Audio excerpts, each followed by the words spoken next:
All right. Thanks again for joining us here on the Gill Athletics Connections podcast. I'm super excited to welcome today's guest. Known her for a while. She's awesome. I mean, this is just going to be a lot of fun. Help me welcome the wise, the wonderful Miss Amy Deem. Amy, how are you? I'm great. How are you today? Well, I'm not in Miami, and I feel like Miami's kind of like heaven on earth. So maybe not doing as good as you are. Yeah, it is pretty much heaven on earth. It's a great time of the year for us, great training weather. So it's getting ready for that Thanksgiving break. But yeah, it's beautiful right now. So can't complain. When we're recording this, I'm in Champaign, Illinois. It's 37 degrees, I think is what I saw before I put down my phone. What's it in Miami right now? Well, when I ran this morning, it was 77. So it's 79 now. You know, it's not the perfect day in Miami. We've got a little cloud cover today, just a little. So, 79 and a little cloud cover, it could be worse. Where's that world's tiniest violin or whatever? It's like, oh, right. So sorry. There's clouds in Miami. Mm-hmm. Exactly. Well, no one's gonna pity you for that. So let's get into it here, Amy. Super excited to have you here. You've got a unique journey, and we're just just humbled that you'd be here today and share that journey with us. Why don't we get started? Why don't we kind of get in our Wayback Machine here? Where does track and field start for you? Middle school, high school? When did you start getting into track? Middle school. I was a tennis player and a swimmer.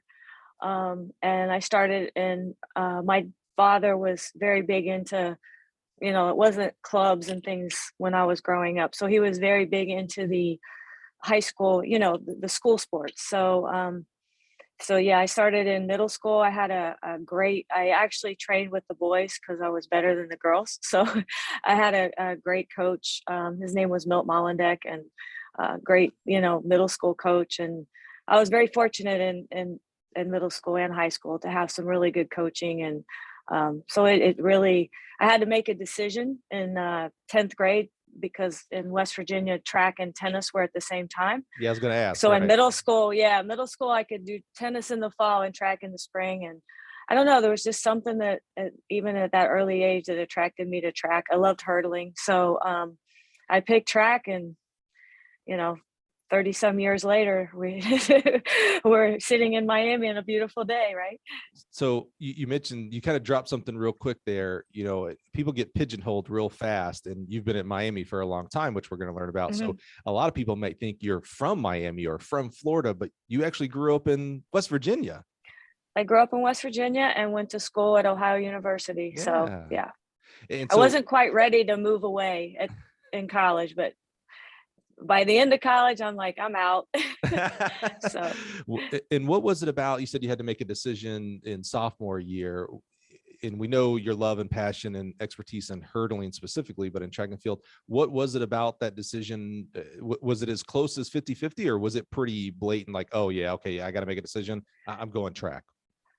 I don't know. There's just something about track, the challenge of it. I don't know if it was like an attention span thing. Tennis takes like 2 and 3 hours, and being a primarily a sprinter hurdler at the time, I don't know, there was just something about track, the competitiveness of it, there was just something that just really drew me in, I guess my personality or whatever. But I never looked back. I mean, I think one of the things that I did think about was there's a short window of time to run track. I can play tennis, golf, those sports you can kind of do your whole life. I'm definitely not a masters runner, so that, but I think that was played into it a little bit, and the fact that track was going to be a short window of time and I wanted to maximize it. And so I always knew I wanted to coach. So that was the easy part. It was just, I just felt like, I think track had that short window and to compete. And so that's why I chose it. And you mentioned you were a sprinter hurdler yourself? Mm-hmm. Yes, I was a 300 hurdler. Well, that was my best event. How did you gravitate towards there versus jumps or, the mile or 2 mile? I'm sure you tried those out too. Oh, no. I'm a power event. I have no endurance. I am a jogger. I have no endurance. I'm most happy doing circuits, weight room, and I actually, since the pandemic, have been running a lot more. But yeah, No, I'm a power event athlete. I'm definitely not an endurance event athlete. I learned that early in life. It's good to know those things early. Yeah. Yeah. And then, but in all seriousness, my middle school, junior high coach was a hurdler himself. And he, for some reason, saw something, I don't know, aggressiveness, competitive. I don't know what he saw, but I'm going to make you a hurdler. And in my high school, they actually added when I was a junior in high school, they added the 300 hurdles in West Virginia as a state event. So it was a very good event for me. So before your junior year, the 300 hurdles wasn't even an event? No, it was only an invitationals.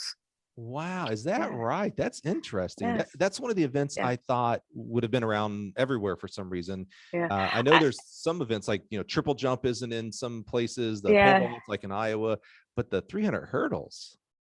Now, I don't know if that was West Virginia was just behind, which could very well be. I don't know why, but I just know it wasn't early on. It wasn't an event for females.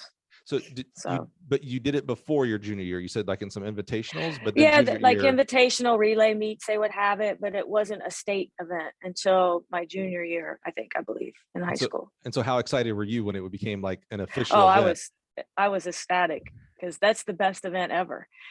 It's, it doesn't hurt like the 400 hurdles. It's, it's a great, I think it's a great developmental event for young people too. Cause, especially younger, you get that, then you can make that move with the additional 100 meters and the 2 hurdles, but yeah. Yeah. So versatile, right? 300 hurdlers. I mean, it's yeah. amazing. And girl 300 hurdles in high school has, like, over the last decade, I mean, it used to be real special. Someone would run 41 or under.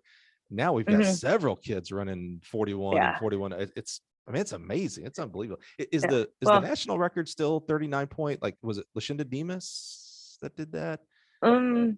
Did Sydney break it? As much as I love track, I'm not a stat girl. I can tell you that right now. I'm terrible at it. I need to be better at my chosen profession with that. But yeah, I'm not a great stat guy either. So this is two people who don't know stats. Also, so everybody's yelling at us right now that's listening to the podcast. Like, how could you not? Sydney would probably be a good guess, except for she ran in New Jersey, so maybe she didn't even. She ran the 400 hurdles. Yeah. But she probably would have obliterated. I mean, come on, she was awesome. Yeah. She probably could have killed it. Yeah. Yeah, so, but for a long time, Lashinda held the record. And yeah, that's what I thought. Yeah. So as you're going through high school, and you finally get to run your signature event for the state meet in junior year. And you mentioned earlier, you always knew you wanted to coach. When did that, so somewhere there had to be a switch for you that, like, oh, I want to be a coach. When did that actually happen? When I started in sports. Really? So middle school, way back in the day. Well, I knew I wanted to teach. So since I was little, like literally, this is giving you guys a lot of information. When I was in first or second grade, I was an only child. So for Christmas, I asked for a chalkboard, and my mom helped me, and we made a little classroom in the basement. And I was a teacher when I was like a little kid. So yeah, I always thought I would, I would teach high school and coach, and that would be my life. And it's, it could have been a great life. I'm not in any way, that was really what I wanted to do. And it never wavered until I got to college. Was there a family member or anybody that were teachers, or just you saw teachers as like this iconic, like, this is what I want to do? Yes. Wow. Yeah. My mom was a nurse, and my dad was we owned a family-owned pharmacy the whole time I was growing up. So I just knew I didn't want to go into medicine. So, yeah. So, representation matters, right? Like, so seeing others like us helps us to become that. So it's one thing, teachers has been and continues to be a very female dominated profession. However, coaching, even today, but definitely back then, I don't know that there were a lot of female coaches. None of that, I don't want to say scared you, but like, that was not like, you're like, oh, that's cool, I'll just become a coach. I don't care if I'm female, I'll be a coach. No. My dad was, it's a common saying now, but I mean, I always thought he wished I was a boy, but he was a girl dad. You know what I mean? Like I grew up, virtually, the only thing he wouldn't let me do is play Little League. Even the boys on the Little League team begged, and he wouldn't let me play, but he wasn't ready for that. But but he was a really, like, he pushed me. There were never boundaries in my house. So fortunately, I look at it now because there's a lot of like, you have to see somebody, like if you see somebody that looks like you. Fortunately for me, I guess I had a very dad that was, you work hard, you pick your goals, you work hard, and you can achieve it. So I did, in all fairness, I had a wonderful high school coach who was a female, but at that point I had already wanted to be a coach because I like all the coaches I had before that were male. So for me, it's just something I always wanted to do. I always had a passion. I was always a people person, believe it or not. Being an only child, I was still a people person, and it's just, I never wavered. Hey, full rep for single kids. I'm an only child as well, man. So yeah, I'm with you. That's awesome. And your coach was female as well. So kind of like reinforcement. In high school. Yeah, in high school. Yeah. So reinforcement even on like, oh yeah. See, we can do that's normal. Yeah.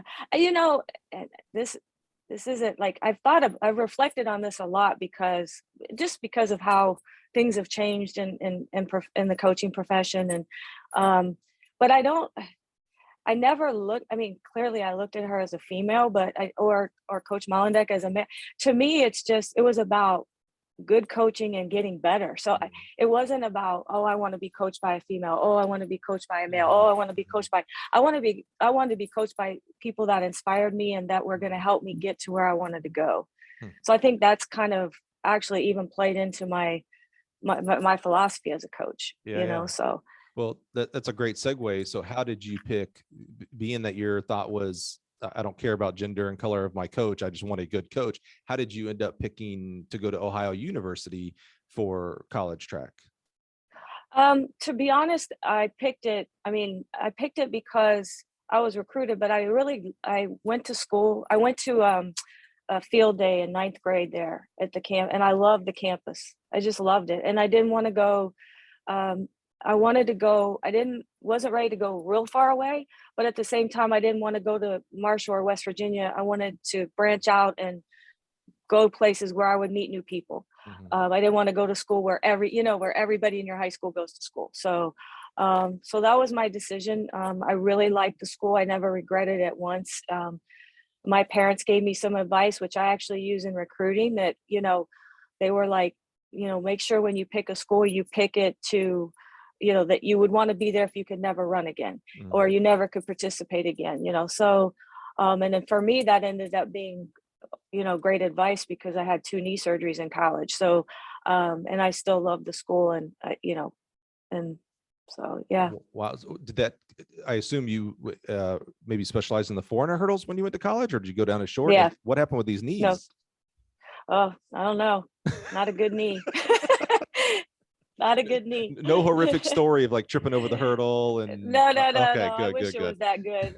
I just don't think I was blessed with a good knee. But although I had surgery when I first got to Miami, and I really haven't had any problems since. So that was a good thing.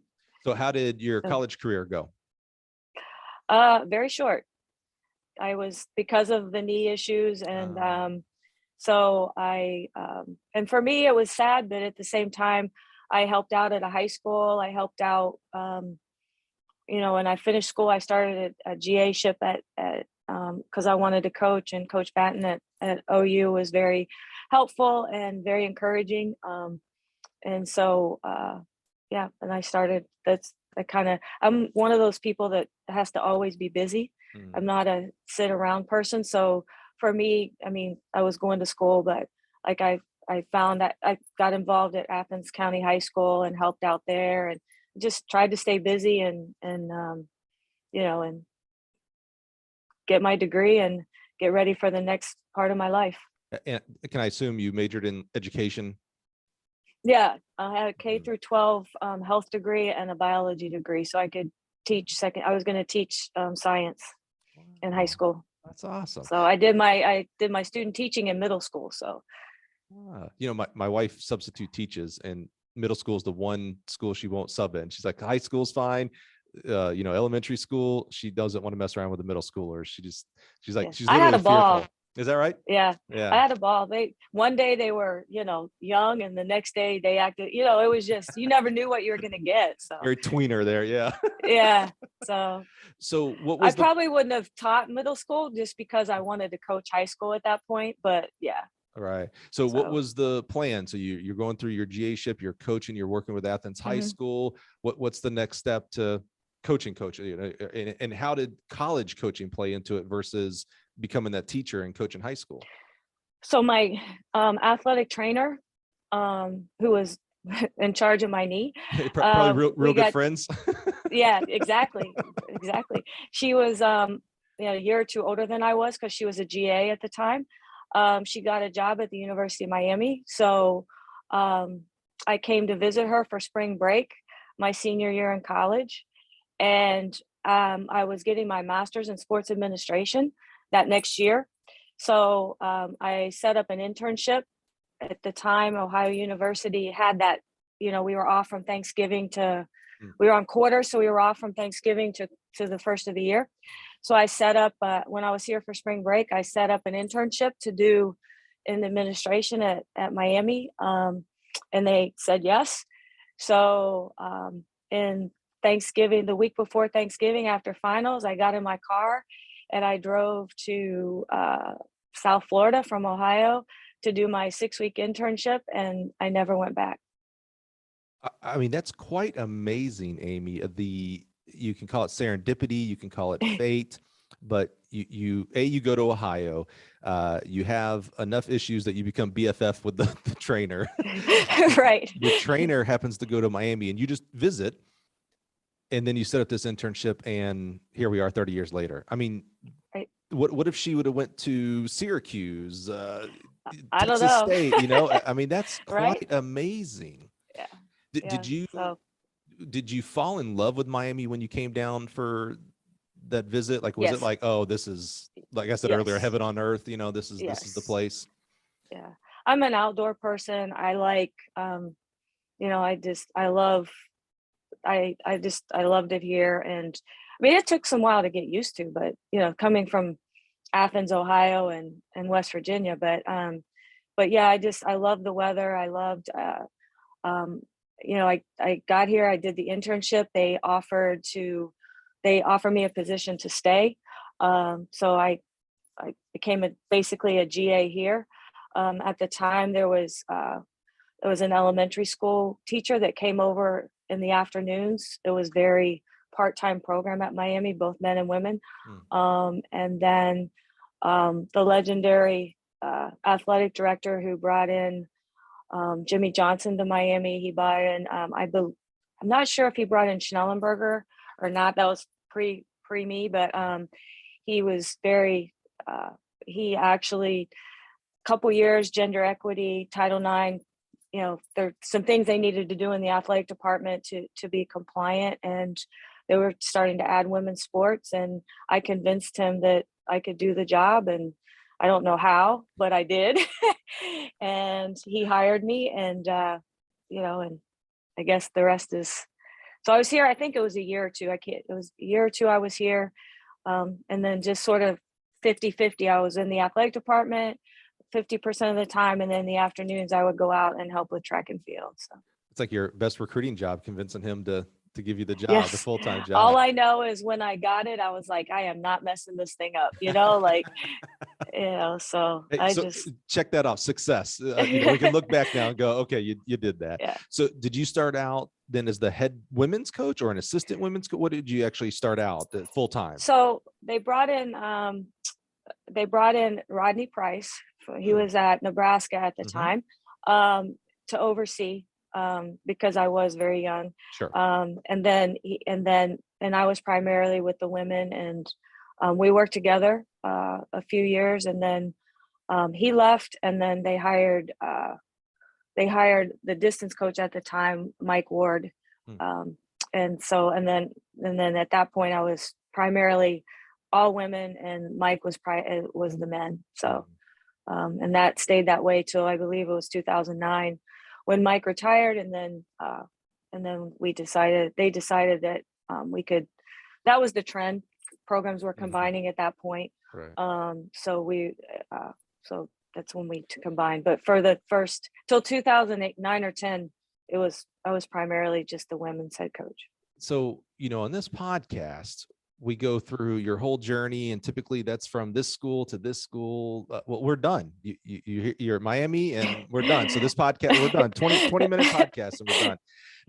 No, I See, I joke. told you I couldn't talk for 2 hours. So, well, the cool thing about this is, we get to explore this really unique journey of yours of now, what year is this going to be? You've been there 30 years, right? 31, 32. Yeah, that's amazing. 31.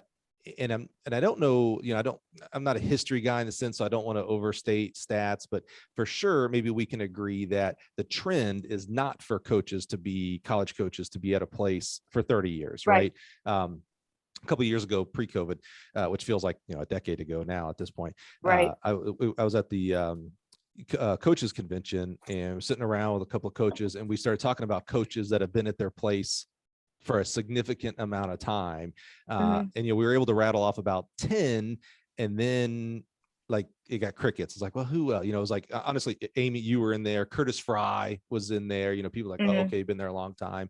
But then it got, after a couple, it was like, oh, what about so-and-so? No, she's only been there a couple of years. Then she was, before that she was here, and all that kind of stuff. Yeah. So talk to us about, you've seen, not only with your experience of 30 years of coaching, but 30 years specifically at one university, and that university being Miami, you've seen a lot of changes in collegiate track and field. Bring it down one layer. What have been the changes at Miami as it relates to track and field? And what I mean by that is recruiting differences, coaching staff, et cetera. What have you seen progress as you've been there throughout the time? I mean, I think there's definitely, we've been fortunate here where from the president back to President Shalala, Donna Shalala, through even President Frank now. There's just been they care about track. So that's always been, one of the things that we're a smaller athletic department, being a private school. We're not a school like that has 30 some sports, so I think there's some things about Miami that I really like. You have the city of Miami and all the great things, and it's very multicultural. So almost anything, restaurants, music, anything, the beaches. So there's so much here. And then, but you have that small private school. So I think that's one of the things, and to watch so that for me, spending the majority of my day, on the University of Miami campus, you don't really feel like you're, in a big city. So, so that part I really, really like. And then I always felt like, I guess, I don't know, answers your question, but I always feel like there's more we can accomplish. And I always feel like, just when, I really truly believe that we can continue to get better. And then when I took over the men's program, the challenges of doing that, and then I really, it's taken a little bit, to be very frank with you, it's taken a little longer than I had hoped.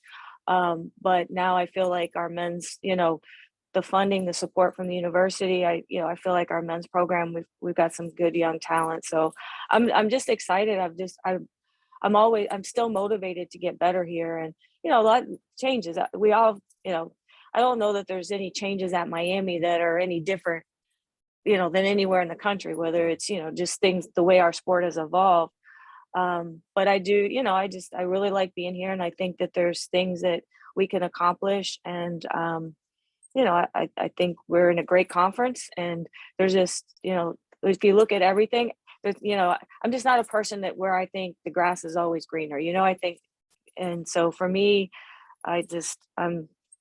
I'm not content. So that don't misinterpret that, I come here every day trying to figure out how to get better, and, things like that. But I there's a commitment. I think that track is important here. So for me, that was important, to be somewhere where, where track is important, where they care about how we finish. There's an expectation. So for me, I want to be somewhere where there is a high level of expectation. Well, I don't think anybody can say you're a grass is greener on the other side person, since you stayed in your grass for a long time. Yeah. When we move, and by the way, I'm the guy, when I coached college track, I did it for 10 years and I was at 5 different places. So I'm that guy that was like, I thought I knew what I was searching for something, and I thought I was, and then I got there and I was like, oh, well, this ain't, this is not the grass is greener on the other side. I should have stayed back, but, well, I lost my train of thought. I was going to ask that question there. But, so when we do move, so like in my example, I went to 5 different places, there's an adjustment period of whether it's a month, a semester, could be a year, 2 years of, learning the system, right? The school, the advantages, the disadvantages, so you can recruit off of it, what you're selling to young men and women out there. You haven't had that. What advantage has that given you being at, and certainly Miami, like you said, has changed as far as, the school and of course the sport, but it's changed with all of collegiate in that sense. Right. But you, in the, the president will change and the AD might change, things like that. But you always know, quote unquote, the Miami way. Like, here's what we consider important. Here's what's great about our school, facilities, et cetera. How much of an advantage has that been for you over this time frame? And that's a really crazy question, because you don't know the alternative, meaning you don't know going to a different school after 5 years of being in Miami. You know what I'm saying? Yeah. Well, I think I think that you have to take advantage of your strengths, and the strengths at the University of Miami aren't the strengths of other schools. I think one of the things you have to do if you're gonna, because I have thought about this a lot. I think one of the things you have to do, though, is you have to, we travel to other schools to compete. So you see, but I really think you have to have a line of communication with people. You can't get set in it's just the Miami way. I'm when I bring in a new, assistant or new staff member, I'm always open. I challenge them to challenge me, because again, there's advantages and disadvantages to being at the same place. And so if you're not searching and not asking questions and not making sure that you're not stuck in your own little bubble and the sport is passing you by, then, so for me, it's just really been, relying on friends, really just making sure I staying current in what's going on, not just at the University of Miami, but nationally. What are schools putting into their program? What do we need to put in our program to still stay relevant? Those type of things. So, so again, I do think there's advantages and disadvantages to being at some place for 31 years, but I do think that if you attack it in the right way, that you can, there's stability.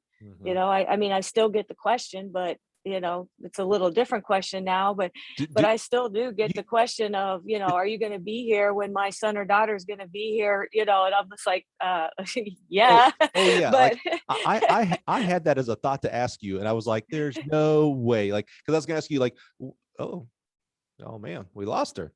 Let's see if she pops back in here. She said she was having some iPad issues, but didn't know it cut out. That's okay. She'll be right back in here. I know she will. So this is where I have to fill the air, or I have to cut it out and edit it, which I don't like editing. So I'm sure Amy will join us here and we'll continue this conversation about the advantages of staying at a place for 31 years, and really blown away that she still gets the question of, will she be here when the mom or dad ask about their kid's graduation. I was going to ask her, when did that question stop happening? Like, was it 10 years into Miami, 20 years, etc.? Eventually it had to stop. I'm surprised it hasn't.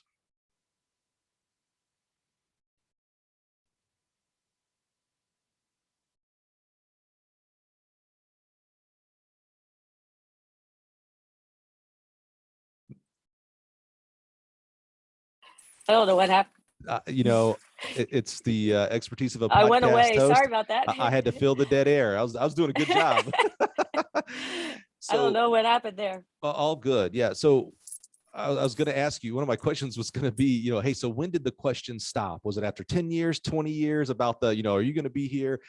And you're saying after 30, and I know it's a different question, now it's the R word, the retirement question probably now. Yeah, I was But gonna go there. I was yeah, offended. yeah, right.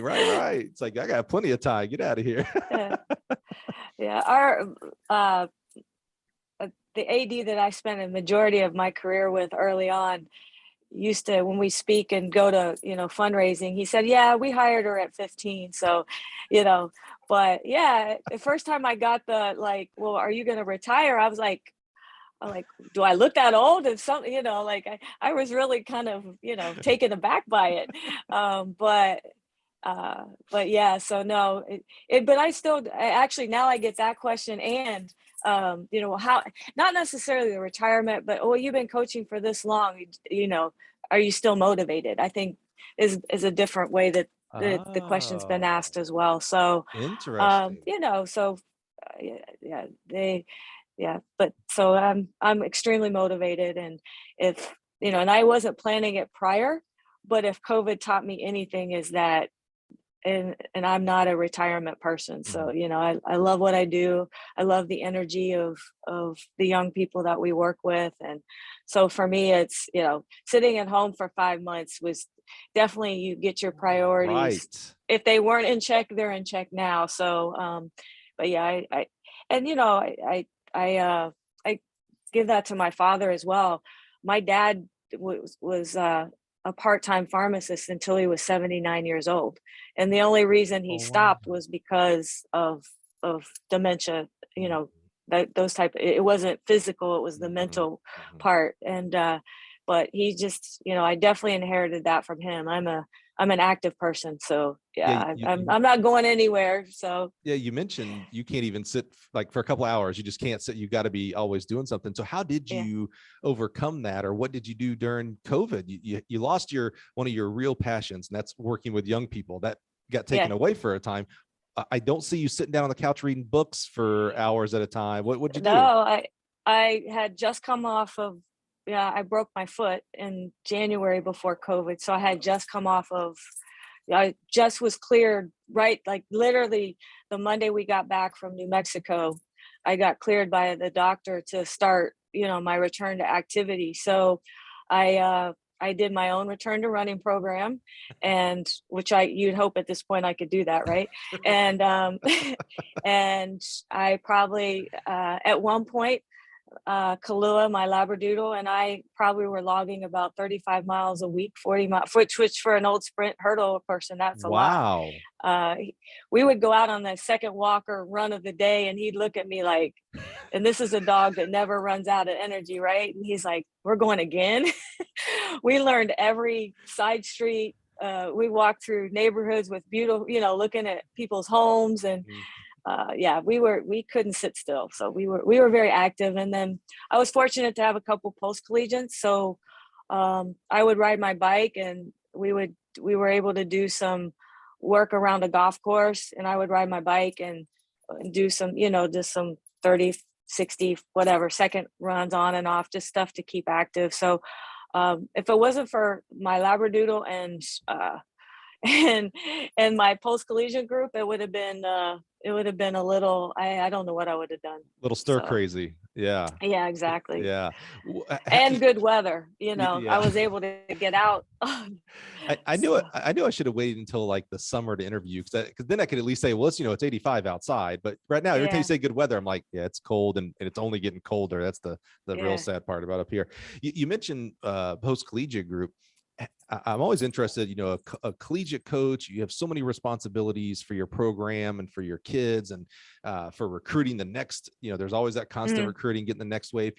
And then the collegiate coaches that also take on a post-collegiate, professional athlete. And you have certainly had amazing athletes and had that opportunity. How do you balance that? It's two different, same sport, two different things, right? Different priorities, different training cycles, et cetera. How do you prioritize that time and commitment? It works for me. I've, since Lauren Williams and Debbie Ferguson were two of my first, at that level, it's just, there's just, if I have to do whatever, I have great assistance first and foremost. So I think that helps. that definitely helps. And then I just think that if you, that hour or two that you're not in the office, that it has to get done. Either I'm a normally morning person, so I like to get in and get stuff done.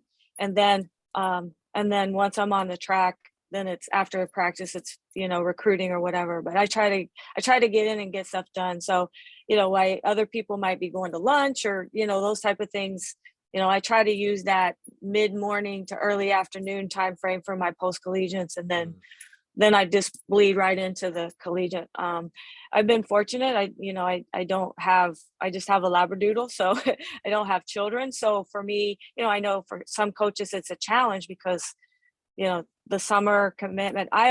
For me, the summer part was I enjoyed it. I enjoyed traveling. Track and field has afforded me I've seen so much of the world that I would have never seen without track and field. Right. So for me, that was I enjoyed that part of it as well. So, just I love what I do, and it takes up almost every day of every day of the year. So, and I'm fine with that. It might not be for everybody, but for me, I love what I do. I love being around the people. And if we have a week off in the, in indoor season, and I'm either going out recruiting or I'm going with a post-collegiate to a meet or whatever. So, in May during final exams, I'll probably go with a post-collegiate. So it's just, if I'm going to make that commitment, then it has to be a full-time, I'm all in. So, I try to, if you do train with a college coach, you understand that there is the priority of the University of Miami is my primary responsibility and the young people that are on our teams. But at the same time,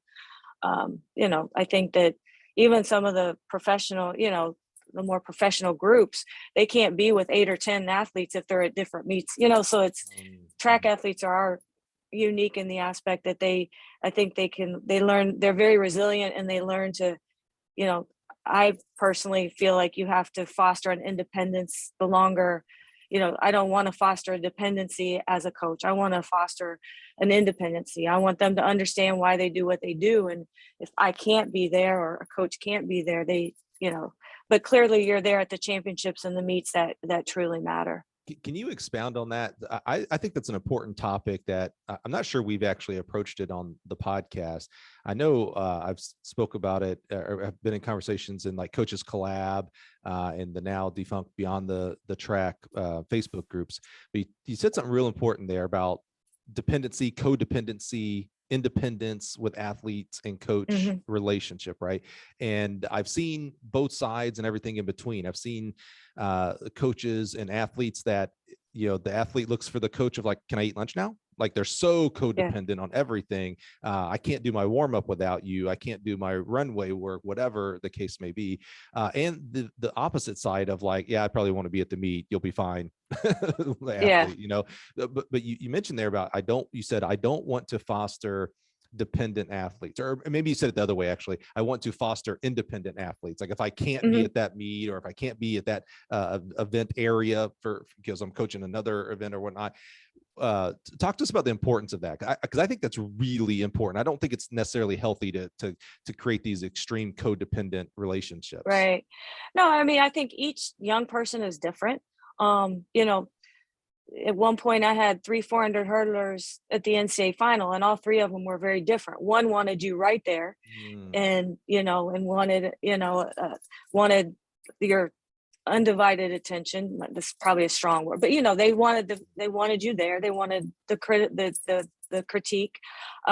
One was off on the other side. They just wanted to know where I was, and one was somewhere in the middle. So, and that to me is the best example of student athletes. So I think first is identifying, the coach athlete relationship, and then fostering and building that relationship from there. But I believe the longer you're in our program, clearly a freshman is a little bit different than, I have a 6-year senior now, between coming in, with an injury, so redshirt their freshman year, to COVID. Now they're 6th year, and they're finally a senior. Unfortunately, they're a senior, but like they, so that athlete is going to be a lot different than the incoming freshman, even on your own team. So, and that's just, I just feel like as you grow, as we grow in the coach athlete relationship, they need to understand why they're doing what they're doing. I want to ask questions. I want them to understand, so that we do have a sport where at times coaches can't be with their athletes. So, and we don't always, even from the IAA or the World Athletics level to the NCAA level, there's a philosophy, sometimes we have to fight to even get our field event athletes from the middle of the field over to talk to their coach. So there's, there's a lot of things that, that we deal with in our sport. So to foster that, confidence and that independence of, being able to understand what they do. And if they have to make a decision, if a young person doesn't know how to set up their hurdle drill and they can get on the track, but I can't, it's the little thing, but those are things that, I really try to work with our student athletes, and my post-collegiate, so that if they do, if I'm on the other side of the track with somebody else, I don't have to go get them to start warming up. I just really truly believe that for them to be the best athlete, that they have to be involved in the process. And as they grow, as they get older, that they become more and more involved in the process. Yeah, and a post-collegiate, to be honest, a post-collegiate, you're working for them. They're paying you. So, it's their, so to me, they've got to have an understanding and what's going on and why. And, I like how you put that about being involved in the process, not just the process is happening to you as the athlete, but you're actually involved, because there has to be like a level of adaptability, right? I mean, I always think of the pro side, because, a lot of people sometimes they don't realize how good they got it when they're a collegiate athlete versus a pro. It's like, oh man, I now have to schedule my own travel and, PT and all these things. Like it just happened when I was at Miami, so there has to be a level of adaptability. But even that, talking about a big meet or whatnot, and you can't get on the track, or the way they have it set up, the athlete, is yelling 50 meters away trying to get your attention. And that athlete has either been taught or has the ability to go with the flow and figure it out. And, think about all the training that has happened. Okay, let's put it in action. Or they freak out and have a bad meet, and that might not be the meet they want to have a bad competition at. So I like that, being involved in the process. Let's change a little bit here and let's talk about mentors. You have coached for many, many years. You had great coaches in high school and college. What mentors, what has mentorship played in your role as far as your coaching philosophy? Now, we don't talk X's and O's, and I know everybody right now is listening saying, please make Amy tell me how to coach hurdlers faster, because you've had a billion of them. I'd love to know what your all-star 4x100 hurdle team would be, like the four top, like that would be an amazing team, by the way. But more about what is mentorship and who have been some of the mentors that you've leaned on to help expand your knowledge and expertise in coaching. Well, it kind of ties into what we were talking about a little bit before. I think that is probably maybe a disadvantage to me in the early stages of my career, because I wasn't able to work for some of the great coaches out there that have done a great job of mentoring young people, and they've gone on to be, are doing a great job as head coaches. So, but for me, I was fortunate to get involved with, at the time it was, USA Track and Field, the coaching education programs. I did. And to be honest, I give, up to that point, I mean, to make that next step, to be able to coach some of the hurdlers and the young people that I've been fortunate to coach over the years, I really give the credit to that program and to the relationships that I fostered through that program. I mean, people like Gary Winkler, Dan Paff, like you said, there was, Terry Crawford was very, very, she was at the height of her career when I was coming in, but she was a distance coach. There wasn't that, Bev was just, coming in and she just left Florida and went to Texas. So there wasn't a lot of, that type of, but I was fortunate with the coaching education program, and those people that, Boo, people are still very involved, Vince Anderson, just a lot of people that were involved in that program. And just sitting there way back, Gary would invite, coaches in to do these weekends, and we would brainstorm. And, I was just a fly on the wall. I never thought I was, I just had so much respect for them, and I would just listen, and absorb. And smart. yeah, so I really give credit to that program. I think it's, I know it's split a little bit, with the Coaches Association and stuff, but there were some really, really good people. And it really allowed me to establish a foundation and build my philosophies from there. And, and a lot of those people are still, a phone call away if you just want to. But so for me, it was really the coaching education programs that really, set that foundation, and then I developed the mentorships from that. So yeah. Now take it to the other side of it. Then what are you doing, and how are you playing the role of mentor yourself? You've coached a lot of people that have gone on to become coaches. There are young people that have come through other programs that now see, wow, Amy, look what she's done. Amy, help me out here. What do you feel like your role is, and how are you enacting your mentorship for others? I mean, I try. I'm probably not as strong at it as I need to be. But I've really tried to work with the assistants. Early on, I've had a lot of young assistants come through the program. So really try to help them navigate everything, and instill that do they want to be a head coach? What are their long-term aspirations? And then just try to share my journey and help them navigate that system. I'm always a phone call away. I have some of the younger coaches that I've worked with. And so, yeah, I really try to give back. It's recruiting and things don't always, don't allow us to do as much as we, and it's really exciting to see even some of the athletes, that I was involved with, like Carmelita, some of the athletes that are really taking on roles, in the sport now, and, working with them on national teams and seeing them really, evolve and things. It's really exciting. It's, to see the amount of female coaches out there that are, excelling, and, it definitely doesn't look like it looked 10, 15 years ago. Yeah. I mean, how cool is that, Amy? It's one thing, to coach a kid up to be an All-American and national titles and winning ACC titles and things and other titles, and coaching on international teams. But how cool is it when you see one of your athletes, a former alumni, either go on to become a coach and do real well, or become a teacher? I mean, you have the heart of a teacher here. How cool is it to look back and see kids, and it's like, oh man, look how awesome you've become. Like, I mean, what does that mean to you?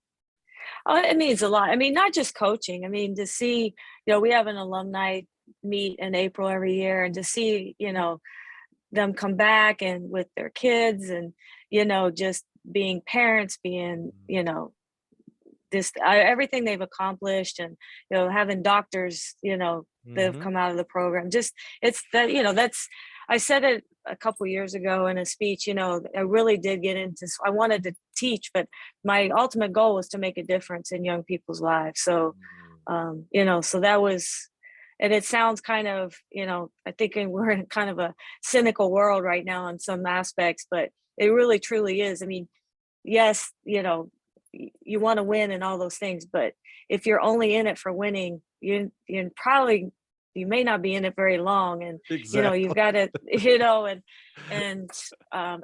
and, you have to be, to me, you have to be motivated by something, not just, winning championships, the development, the seeing the improvement in the young people that you coach, and those the relationships you build. So for me, that's what it's all about.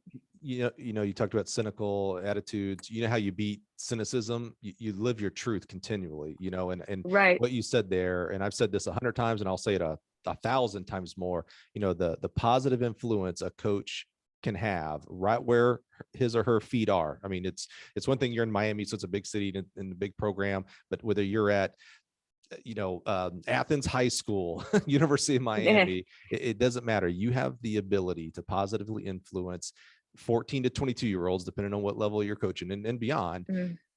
Don't lose that power. Don't think that what you do doesn't matter. You're exactly right. It's not just about crossing that finish line and getting the trophy. It's also about kids that become moms and dads and grandparents and doctors, lawyers, business owners, CEOs. I mean, that's the grander scheme of it all. So yeah, you beat cynicism by continuing to live that truth there. Absolutely. Okay, Amy, we're gonna have a little fun. I figured this was safe. I know you well enough that I can and we can have a little fun here. I thought of one more as we were talking, so I want to put this in here. We're going to play a little game. Don't get scared. Don't get scared. We're going to play a little game called Underrated, Overrated. So I've got some terms, some things, whether they're people, places, not people. I don't want to call anybody out like that.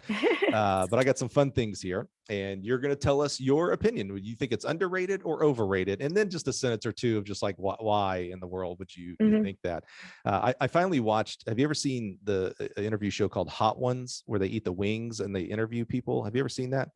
No. I just saw the very first one that I've ever seen. It was Justin Timberlake, and they go from like pretty bland wing, chicken wings, all the way up to like they rate those on Scoville units.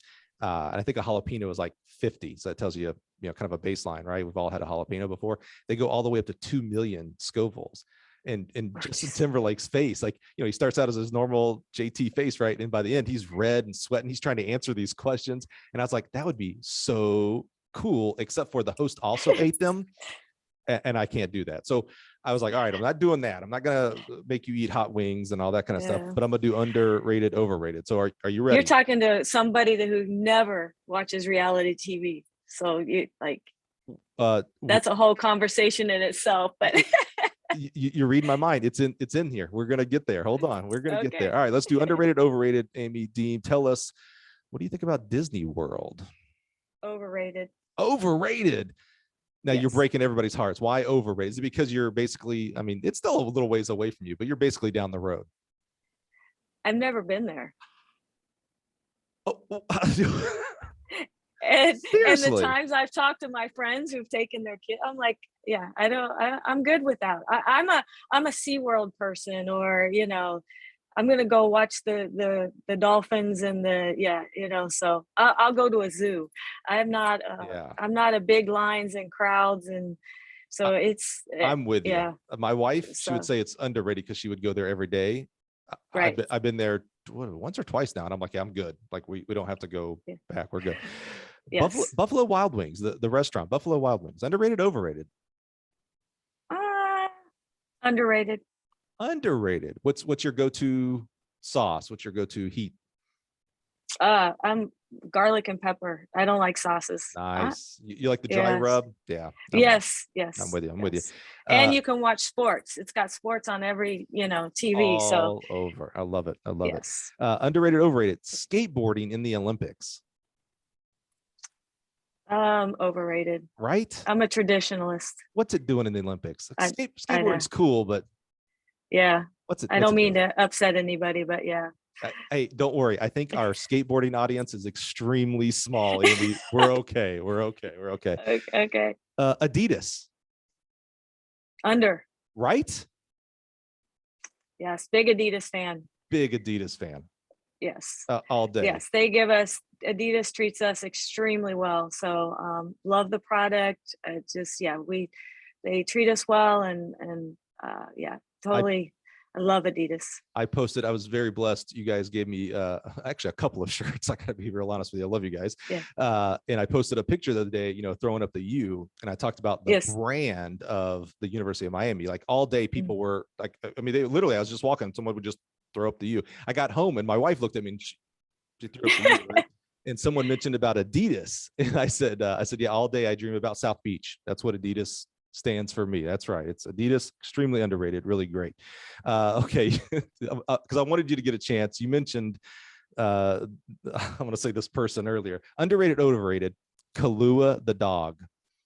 Oh, underrated. He is the best. And as you well remember, you can't see it, it's in behind me, but I still have my hurdle board. I wondered if that's still Yeah. made the Oh, collection. All right, good. yes, yes. I still Kahlua. am waiting on the video of Kahlua hurdling the skateboard. Yeah. Come on, we got to make that happen. You know, we did a community service this past weekend cleaning up one of the beaches, and I don't know who had more fun, our student athletes or Kahlua, because he was just swimming, and they some of the kids went out in kayaks and were picking up, you know, water bottles and things in the Bay Ocean area.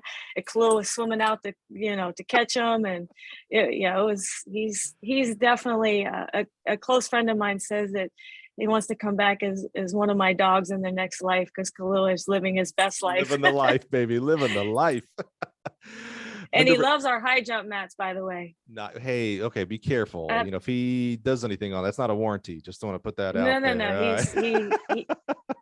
He keeps them, and he loves them. Underrated, overrated. I said 3 to 4 day meet, like long meets. I'm not going to call out any meets. I love all the meets out there, but long meets versus like a day meet or 2 day meets. Overrated, underrated.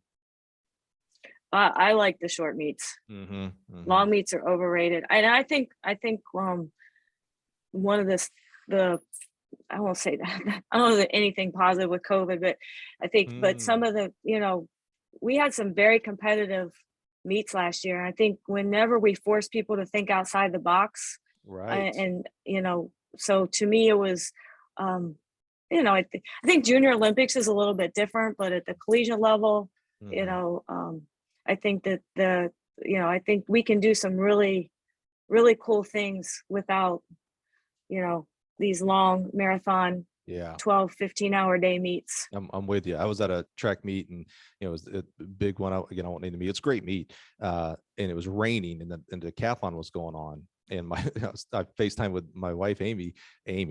By the way, every time I plug her name in my phone, you pop up, and I'm like, one day I'm going to call Amy Deem by accident. I just hope I don't say anything appropriate. But I was FaceTiming her in the hotel, and she's like, "Aren't you supposed to be at the meet?" And I was like, "Oh, it's raining." I go, "I've got 3 to 4 days here. I don't have to be out there. Those guys and gals do. I'll see them tomorrow. The weather's better. It's all good." Yeah, long track meets. Completely overrated. I'm with you. We alluded to this earlier. Watching TV. You said you don't watch reality TV. Overrated, underrated on just chilling with it. I don't see you chilling watching TV. I just don't see it. No, that goes back to when we got shut down. I made 2 pacts. I was not going to gain 15 pounds, and I wasn't going to look back, and all I did was watch Netflix, and I achieved both. So I was very proud of myself for that. Nice. So yeah, nice. It was really cool that people put together we had a lot of great conversations about track and, you know, some professional development stuff. So yeah, it was, I mean, I do watch TV, but it's very limited, and I love sports. So what's your show? Do you have a show? Right now I'm hooked on the 3 FBIs. FBI Most Wanted, and FBI International. So yeah, I don't know why, but yeah. And I was brokenhearted this year because Mark Harmon went off NCIS. So that's basically I'm very limited. And I did start watching. I mean, I watch some stuff here and there, but yeah, I'm very limited in my TV watching. No comedies? Those are very serious drama type shows. No. I don't have a sense of humor. I know you well enough that that's not true. It may be different, but it's not inexistent. Come on now. I'm not a huge comedy person when it comes to movies and TV shows. All right, that's fair. I like to have a lot of fun. Don't get me wrong, but not in my TV watching. So we talked about long track meets. Underrated, overrated, the long bus rides that we have to get to meet sometimes with our team. Underrated. Yeah, right? I think, you know, I get a lot of work done on a bus or a plane with no distractions. Yeah, I agree. The plane is kind of like that's where all my good ideas come from, because no one else is around and I'm just zoned in. Yeah, I like that. Long bus rides are also where that's where relationship really happens, right? You're stuck with the person next to you on your team, and like maybe you didn't know anything about them, and you get to just chat and find out, man, we're both from West Virginia or something like that. That's long bus rides are Being underrated. in Florida though, we don't get to do them very often. So somebody like, somebody who's a school that's a little more centrally located, we basically only bus to Gainesville and Jacksonville. After that, I almost didn't put it on there because I was like, okay, I know she has to bus to Gainesville. There's no way you're doing that. But at Jacksonville, even I was kind of like, you might. That's a haul, right? We've done both. Done both. Yeah. So it just depends. All right. I think I know the answer to this one. Sushi. Underrated. Right. Come on. What was that place we went to a couple years ago in town? Yeah, it's closed now. No. Yeah. Yes, it is. That place was legit. But we have great sushi. Yeah, there's so many great sushi places here. Hey, so in a couple of weeks, actually, when this by the time this airs, in a couple of days, Amy and I are flying to Costa Rica. Her brother is getting married to a Costa Rican. So we're going, down there for that. And my wife is so smart when she plans these trips, right? We're flying into Miami and our flight is not until the next day. So we have a night in Miami and then the very next, when we come back, same thing. So I need you to text me, where do we need to go for sushi then? All right. Let me know where you're staying and I will take care of you. Airport Hilton. Okay. Real simple. We're, because we're only there for the night. So it's like, we're just staying right there. Yeah. Text me where we need to go. Okay. Sushi, super underrated. I could maybe eat that every day, possibly. Yes. The sad thing is my 10-year-old boy also loves sushi. And that means it gets real expensive around the house, man. Whew. Oh man. All right. We're getting close. We're getting there, Amy. South Beach, underrated, overrated? Underrated. Because? Well, South Beach the beach is awesome. Mm-hmm. I think maybe the nightlife is overrated. Mm-hmm. So it depends on how you look at South Beach. Mm-hmm. The beach and that type of stuff, I think it's beautiful out there. So lots of things to. Are you a beach person? I don't see you going and just, do you like, you go just chill at the beach? I mean, I don't go a lot, but I love the water. I love the beach. Yeah. Yeah. But you're not going like to read a book. Like, again, I just can't see you sitting down any one place for 2 hours. No, you're going, you're enjoying, you're having fun playing. Well, yeah. Okay. That makes sense. All right. Next to the last one, underrated, overrated, indoor track and field. And that means like versus like outdoor track and field. Can I be neutral? Boy, you're so good. I mean, okay, you can be neutral as long as you agree that outdoor track and field is way better. And that's not saying anything bad about indoor. I love indoor track and field. I love indoor track and field because it has a roof, meaning I don't have to worry about rain and all that kind of stuff. I mean, I've seen some incredible indoor track meets. I mean, they're different, and they, but I think that, I think they both have their, I guess if you had to really, outdoor does have more. I thought asking the head I think coach, indoor has a role, and I'm not. Even though we don't have an indoor facility and we travel, I was gonna say, still don't.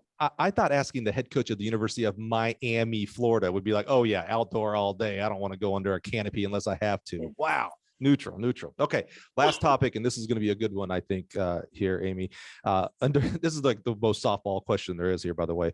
Underrated, overrated, female coaches who are women. Underrated. Tell me more. I think we're much better.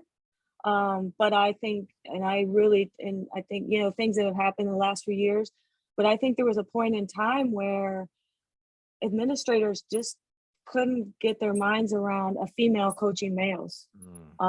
It goes back to even my philosophy, what I told you earlier in the podcast.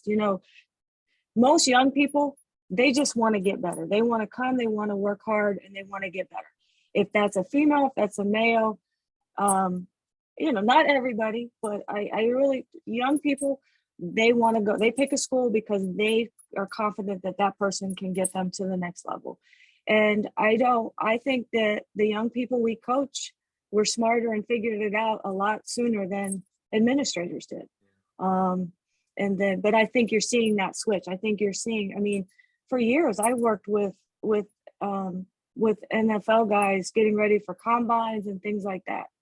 They came to me not because I'm a male or female, because people had told them I could help them get better. So I think athletes were smarter than And I don't mean in any disrespect. I've had great administrators. Right. Part of the reason why I'm still at Miami, but oh, I'm sorry. Oh. I'm just a technical mess today. You hear me? Yeah, absolutely. Now that makes, I like how you put that in. And it was interesting. You talked about football players coming to you because you're the speed expert. I don't care if you're a male, female, because that may be, this very broad stroke here. One of the more ego tough guys there is, right? Not only football players, but the University of Miami football player. Come on, the swagger and all that stuff. And they were like, yeah, I need to get better for the next level. And you seem to do a really good job at it. So help me out with this 40-yard time here. Right. And you've gone through a long transition with the history you have here. When you became a head coach back in the 90s, not many women head coaches, maybe not many women coaches in general. And now here we are at 2021. It's better. I think, again, not knowing the stats, to be 100% correct, accurate in the statement, I think there are more female coaches, but I still don't know that we're at the level where it maybe should be. Oh, we can always get better. I think we can always get better. And I think we are, even internationally. When I first started traveling, my first USA team was 2003. And the US, thanks to people like Brooks Johnson, we're always pro women and getting women involved. And that's one thing with USA Track and Field. They were always,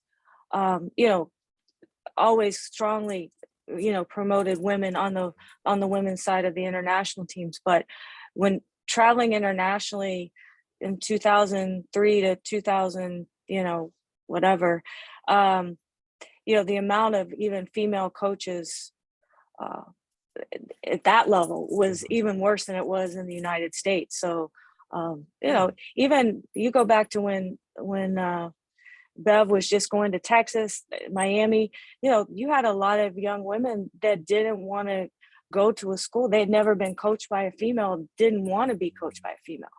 It scared them, that, the unknown. Right. So, so the fast forward to now and to see, to see all the young people that want to coach and then they're getting into coaching, and it's exciting because in my 31 years I've seen a lot, and that's one of the biggest things is now I haven't had somebody tell me for years now that oh, I've never been coached by a woman, I don't want to be coached. It's not as common of as it was maybe 10 years ago, 12 years ago.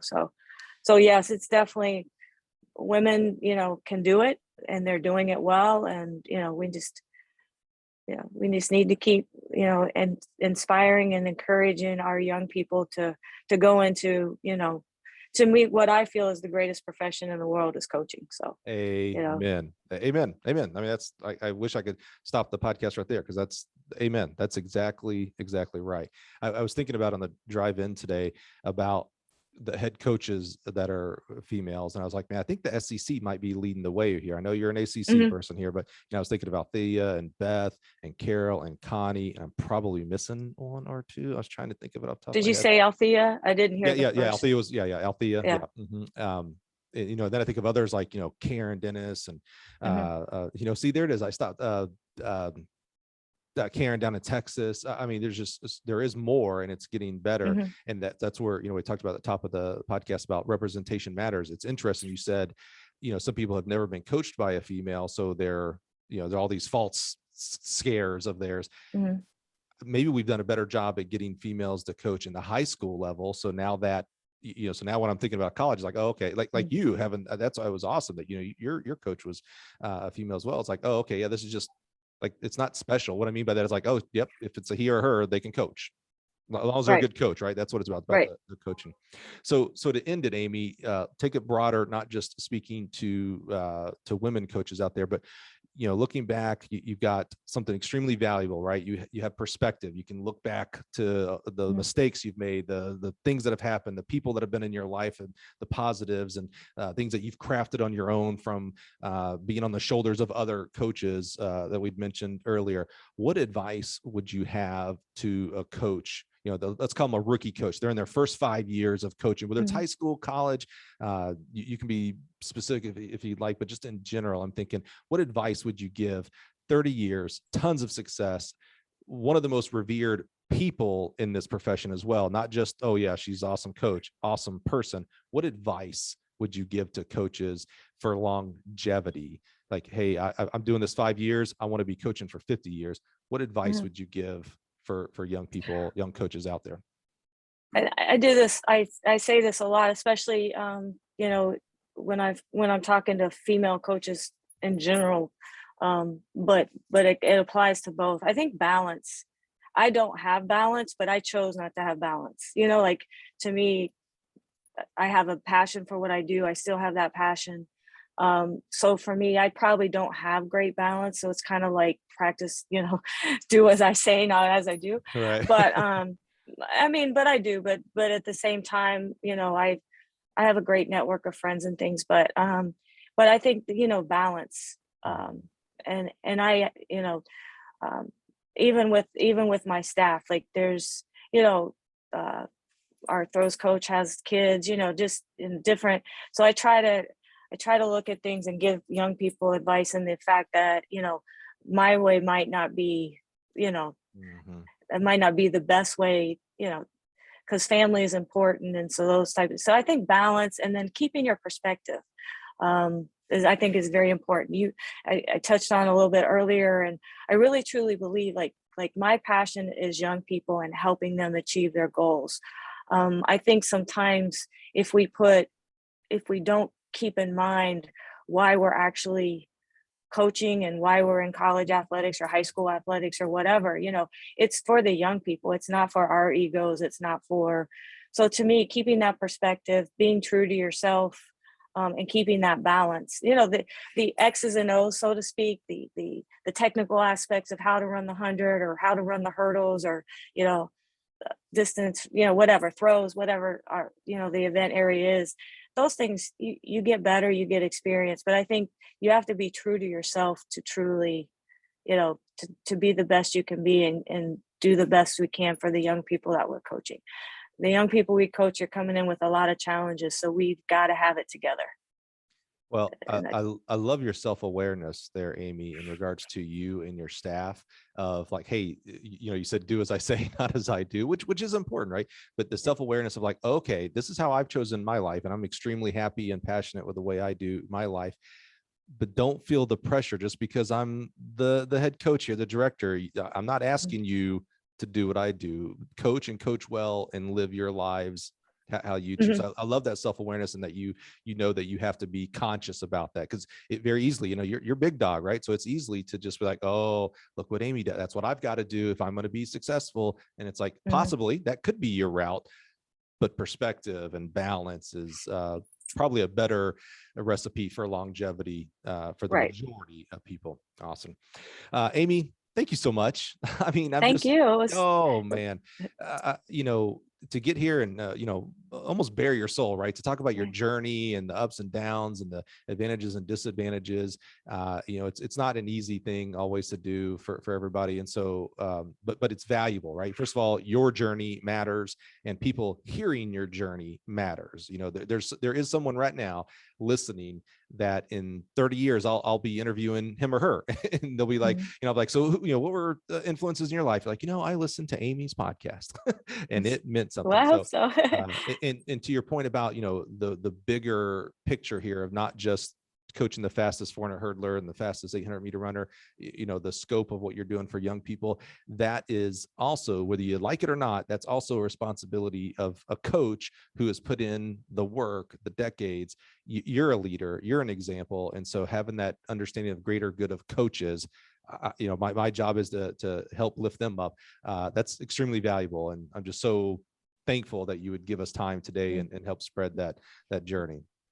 Well, thanks for asking me. I really enjoyed it. So awesome. And we talked longer than I thought I would. I told you. Yeah. What about hour and 20, roughly hour and 15.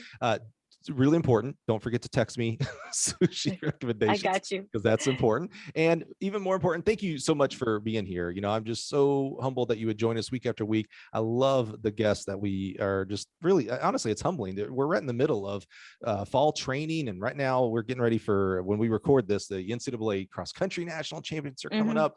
Indoor season's about to hit here, and then it's full bore. So I'm just always humbled that our guests would join us. And I'm so thankful for Amy being here today. And I'm thankful for you being here listening. Let's do it again next week. We're going to have another awesome coach, and it's just going to be another fun time. So thanks for being here, and we'll catch you next week.